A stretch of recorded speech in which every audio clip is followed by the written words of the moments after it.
Where is he? Oh my god, there he is. So this is what Ascension 1 looks like. Oh my god, I love the background of the church. He does the pose and everything. This is like perfect fan service, dude. I love it. It's literally him. The Sustain Knight. It's so good. Alright, here we go. Here we go. First Ascension, or yeah, let's see. What does the second Ascension look like?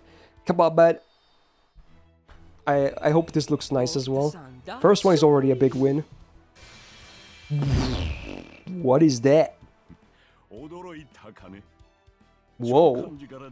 Dude, why does he have Agravain's hairstyle? Can we just talk about that first? But also, why does he become more sexy? Okay. Bruh. That is an interesting Ascension. Stupid, sexy Kirei. Alright. Third Ascension.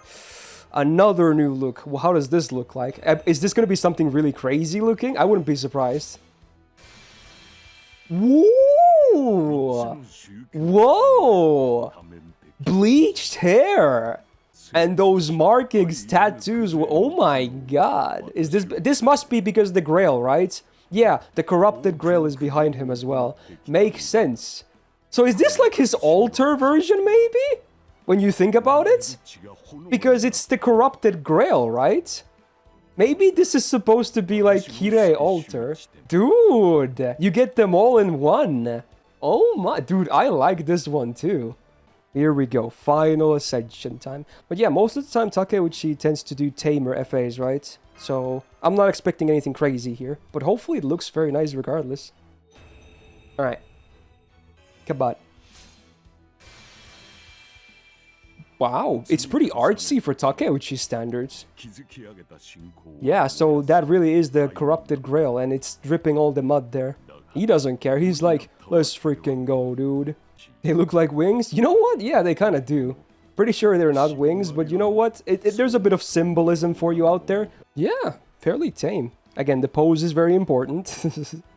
Oh, this one doesn't do it, actually, I just realized.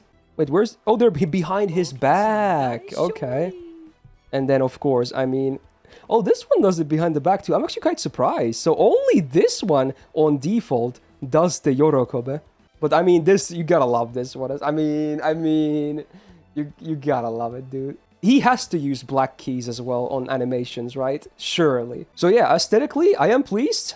Nothing, like, overly top crazy, but you know what? I think that makes sense. So, let's move on to talk about the gameplay side, okay?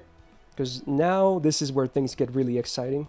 First of all, stat-wise, 11.1k attack with no foes, 12.1 with 1k. For an alter ego, I would say it's around average maybe, or maybe slightly below average for SSR alter egos. So it's not like he's super high on the stats, but obviously the stats are still fine. Now what is his deck? His deck consists of double quick, double arts, and his MP, is it arts, right? Aha, okay. Interesting.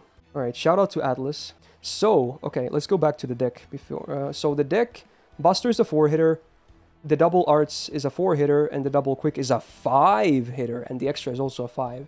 Okay, pretty good. That's very good hit counts. Then let's take a look at the passives. Territory Creation B. Good, because he's Arts Servant. So how much is this for number? 8% arts up. Love it. Self-crit damage up and star generation up, right? Numbers are 8% damage and 8% star gen. Okay. See, with a 5-hit quick, he's probably going to dish out a lot of stars, honestly. And then self-mental... Is it resistance to, like, mental debuffs? I think it is. Yes. Okay, it's 30% on base. Okay. Okay. Some mental debuffs are annoying, like Charm, for instance. So, you know what? It's nice to have. Okay. Ah, a lore buff. He cannot be poisoned, I believe. Yeah, he's immune to poison. Alright. For today's standards, his passives are fairly tame. But it's fine. They don't have to be crazy. We have seen many servants this year with wacky, like crazy passives. This one, I would say, is fairly tame.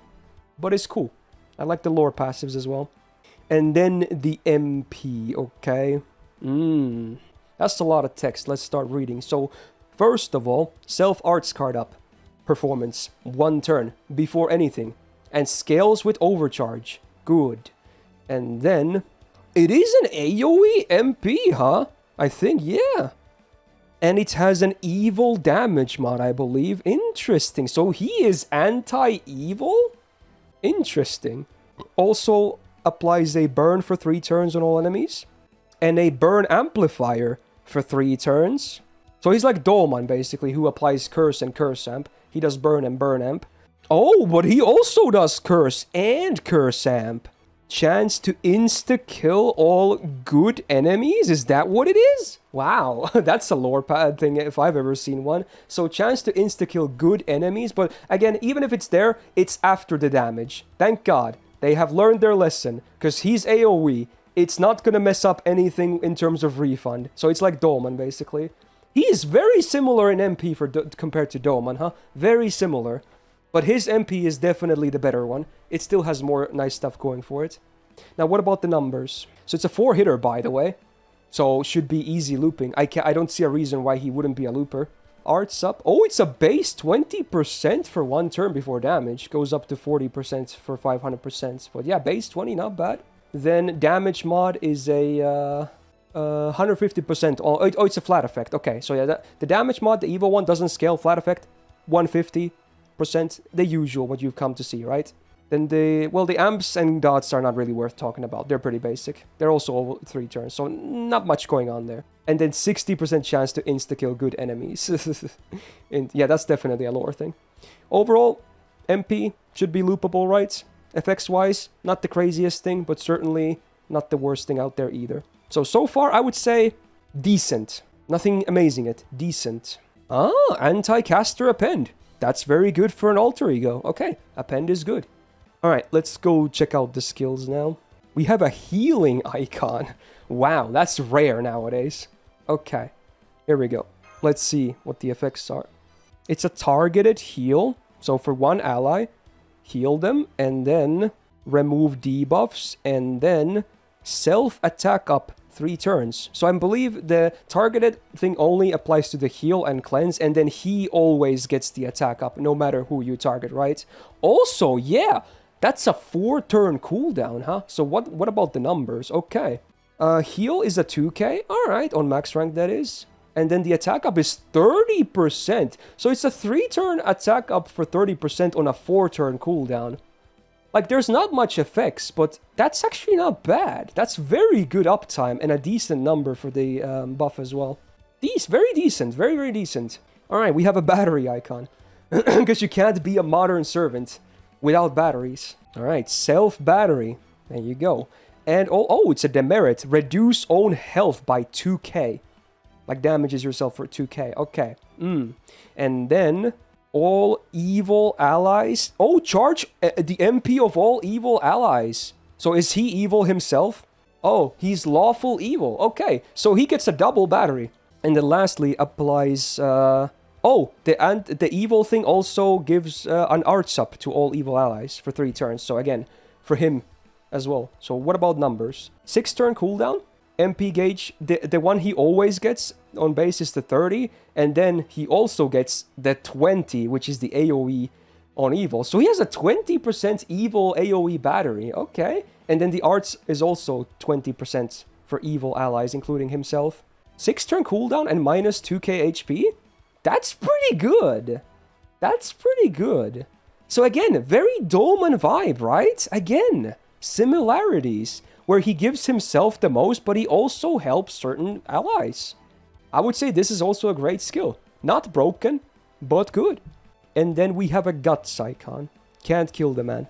Self-guts, 1 time, 3 turns. Can stack with other guts. Beautiful, stacking guts, love it. And then high chance to... oh, when his guts is procced, he gets MP damage for 5 turns. Oh, it's a second guts. I'm stupid. It's not. I don't know why I read it as damage cut. It's guts. Yeah.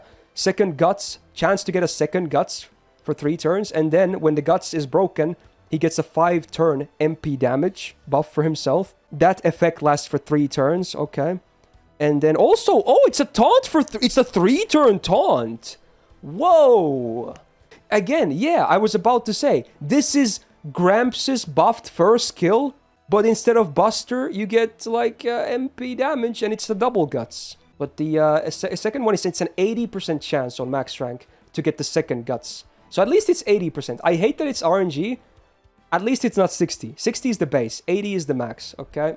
And then the MP damage is 20% up. But it's 5 turns, so that's kind of cool, I guess. And it's one of those that happens whenever a guts is broken. And it's not just like a one-time 3 turns. It's flat out 3 turns. So every guts that breaks for him in those 3 turns gives him a 5-turn 20% MP damage. It has to be like that based on the wording. So he can get multiple MP damage buffs from this. He can get 2 guts of his own. And then if you have a CE as well. Although wait. Yeah, both of the guts are stackable. Yeah, you can have a CE too. You can have a guts CE too. Or give him a guts from another servant. Both of the guts he can get from himself are stackable. So that's beautiful. I like that. I like that. The only thing I don't like is the RNG guts. But besides that, this is cool. Wait, does Jord actually have the numbers already? Oh my god. Okay, let me pull up the numbers then. What a madman. He already updated it. I'm guessing the numbers won't be crazy. So he can do double cast story with Ocean Flyer. So his loop is not good enough to do 2k4 and Black Grail, huh? So it's not that good. Yeah, I had a feeling this was going to be the case. He will actually be outclassed by Taisui and Kiara because she can also Black Grail. Doesn't seem to be like an amazing looper for farming at least, unless you have a high MP copy. But that could be said for a lot of other loopers as well, right? Some people were saying before I looked at his kit that apparently he's really busted. I don't think he's busted. I actually think he's very tame compared to a lot of... Like, if you compare him to, like, Arcuade from this year, it's kind of night and day, right? He's good, but he's definitely not, like, broken or, like, amazing even. Yeah, I would say, yeah, like, he's like Muramasa tier on farming, if anything. I would say it's a rare case of a fairly balanced new release. Overall, if I would give him a rating right now, just based on numbers alone, without even feeling him too much on battle, I would say an A or an A+. I would say that would probably be fairly, you know, alright. If anything, I think it would have made maybe more sense for him to be single target, honestly. Anyway, for this first impressions, if you liked it, leave a thumbs up on this video and subscribe for more. There's going to be a lot of highlights on the way, so again, sorry for the spam, but yeah, there's a lot to talk about, needless to say. And yeah, good luck if you're rolling for him. He might not be like a must-have or broken, but if you are a fellow appreciator of the Church of Yorokobe, definitely go for him. Anyway, good luck on your rolls, and I hope to see you in the next video. Peace out.